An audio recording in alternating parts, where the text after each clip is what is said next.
What does PSA mean? PSA is a blood test we do for prostate cancer. Then the next question will be, what is prostate? Prostate is a gland that is there at the neck of the bladder. So where the bladder becomes the water passage, that's where it is. So if you think, if it enlarges, it causes blockage to the water passage, because of which people have problem passing urine. When anyone wants to be diagnosed or they are thinking that they have a problem with their prostate, we used to use a value of the PSA from almost 1993.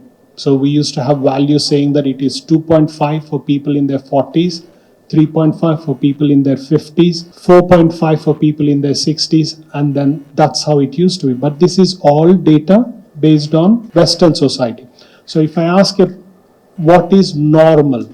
To define normal is very difficult. So if I ask any of you saying that what is the normal height in men, then the next question that will be asked to me is it Indian men or some other men? The reason for that is the tallest people in the world are Danish.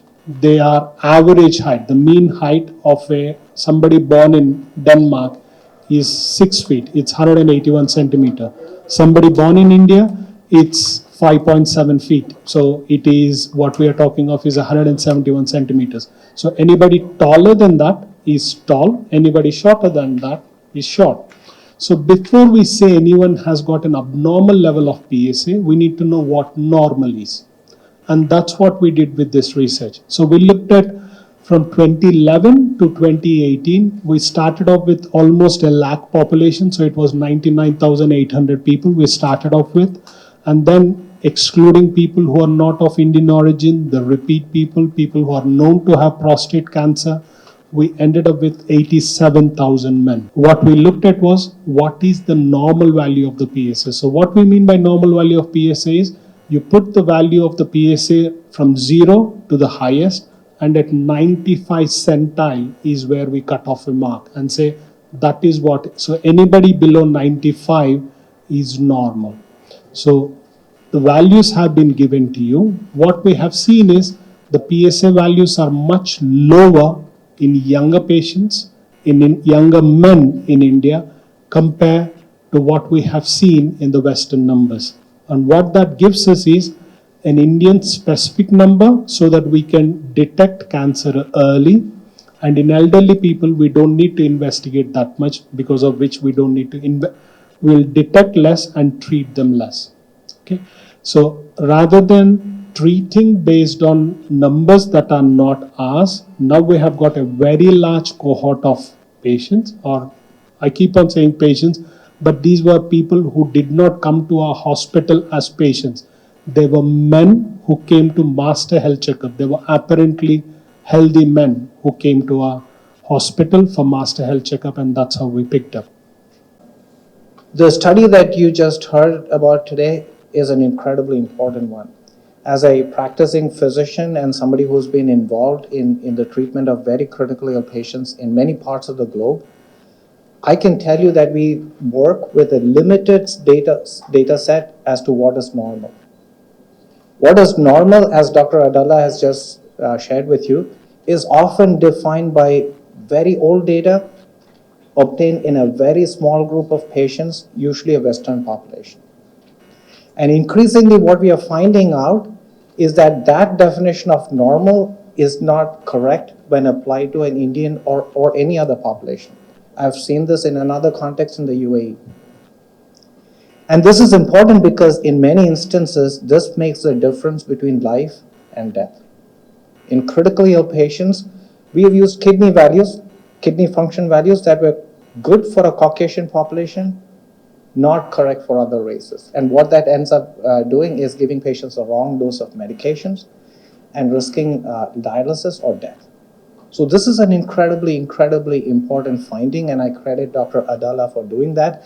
As we enter into the next phase of medicine, which is precision medicine, individualized medicine, genetic testing for risk, we have to know what is our risk, what is correct in the Indian context, and not take data that has been obtained in an international population and expect it to apply to Indians. I have a very important and interesting data point.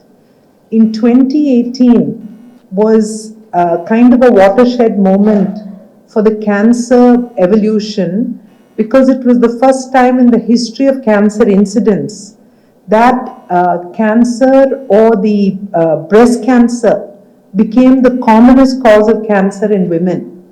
This was a paradigm shift from cervical cancer. Now, cervical cancer is something related to infections, whereas breast cancer is related to lifestyle.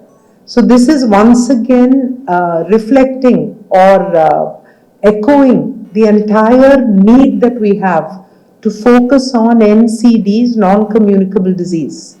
Cancer, cardiac, strokes and neurological problems, kidney and other related problems are the four main NCDs.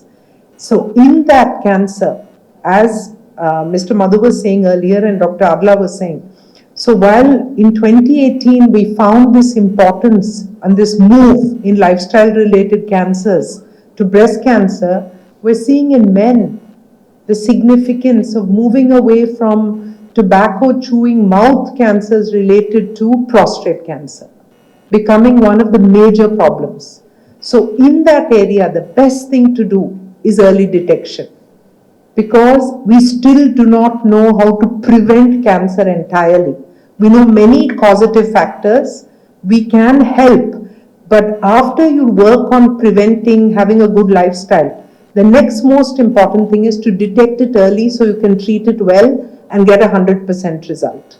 So this is the stage in prostate. I'm going to tell you just one important thing about the study that Dr. Raghavan in Chennai and Dr. Adla in Hyderabad have done, and that is that it found out that the critical range for men in the age of below 40, before in the international standard, it used to be quoted as not applicable.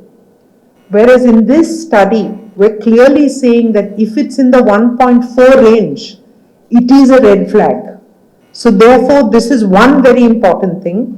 And the second other factor is in the range of those above 80. International study used to say not applicable. Thank you all very much for being here.